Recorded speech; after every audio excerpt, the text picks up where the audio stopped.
نماز پڑھتے ہو, good. Bush بھی پسند کرتا ہے تمہاری نماز پڑھنے کو, معلوم ہے. پریزیڈنٹ بش نے اپنی اسپیچ میں کہا تھا, کیا ہم نے ان مسلمانوں کو ہمارے امریکہ میں چرچز حوالے نہیں کیے کہ یہ لوگ ہمارے چرچز اور سینیگوگز کو مساجد میں بدل دے؟ اور ہوا ہے. امریکہ کے اندر جو چرچ اور جو یہودیوں کی عبادت گاہ سینیگوگز خالی پڑے تھے, کوئی عبادت نہیں کر رہا تھا, وہاں کی گورنمنٹ نے مسلمز کے حوالے کی اسے مسجد بنا لینے کے لیے. تم نماز پڑھتے ہو, very good, you are good Muslims, please آئیے 5 وقت کی نماز پڑھیے. آپ کو مساجد چاہیے, we are ready to support you, ہم دیں گے آپ کو. تم روزہ رکھنا چاہتے ہو, موسٹ ویلکم, وائٹ ہاؤس میں افطاری کی دعوت دیں گے ہم آپ کو. ہوئی کہ نہیں ہوئی؟ تم زکوٰۃ دیتے ہو, کیا سسٹم ہے آپ کے پاس, غریبوں کا خیال ہے آپ کے پاس, ویری گڈ, پلیز دیجیے.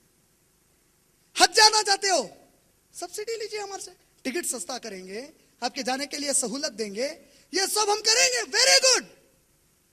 نماز پڑھا, یہ اللہ کی طرف اس کا انفرادی حق تھا یا اجتماعی؟ ذرا زور سے بولو پورے. اس کا اپنا تھا یا پوری امت کا تھا نماز پڑھنا؟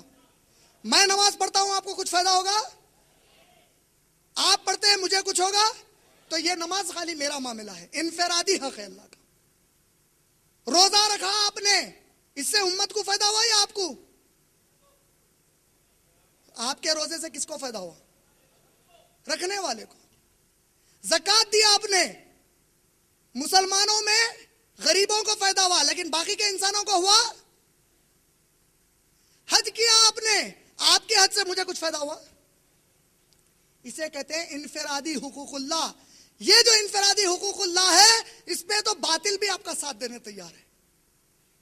افطار ہم کرائیں گے وائٹ ہاؤس میں, حج سبسڈی ہم دیں گے, لیکن if you bloody Muslim talk of the Sharia according to Quran and Sunnah, then beware, we are not going to leave you.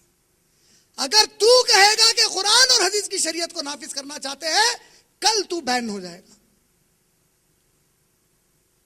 اور اللہ نے کہا تم اللہ کی اگر زمین پر اللہ کا کھاتے ہو, اللہ کا پیتے ہو, اللہ کا پہنتے ہو, تو اس زمین پر اللہ کا قانون لاؤ, جس کے لیے میں نے نبی کو رسول بنا کر بھیجا. تم نے اگر یہ نہیں کیا تو اللہ کے حق میں تم نے شرک کیا.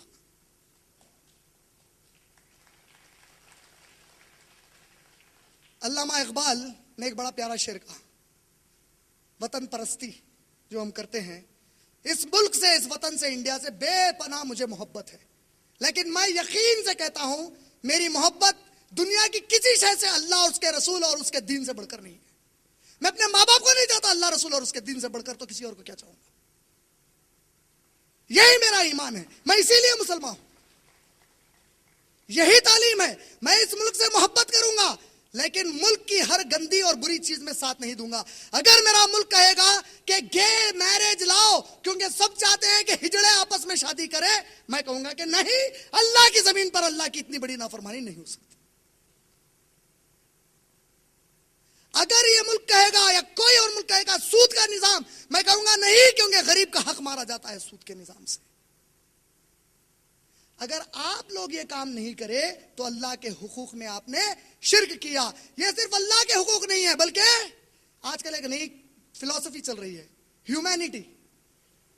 بھائی ریلیجن کے اوپر ہیومینٹی ہے, انسان کو خون دیتا ہے, خون کس کا ہے پتہ چلا نہیں چلا, ہیومینٹی.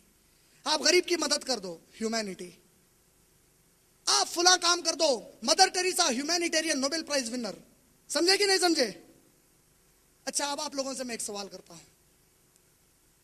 میں ایک چھوٹے سے گڑھے میں کودنے جا رہا ہوں, اور اس گڑھے میں کودنے کے بعد میں ایک بڑی آگ میں کودنے جا رہا ہوں, تو آپ کی نظر میں زیادہ خطرناک کام کون سا ہے؟ اگر آپ نے اللہ کے بندوں کو لا الہ الا اللہ محمد رسول اللہ کا کلمہ نہیں بتایا اور نہیں پڑھایا, تو آپ نے سب سے زیادہ حقوق العباد کی نافرمانی کی. سب سے بڑا حقوق العباد یہ ہے کہ اللہ کے بندوں کو اللہ کی توحید کا تعارف دیا جائے.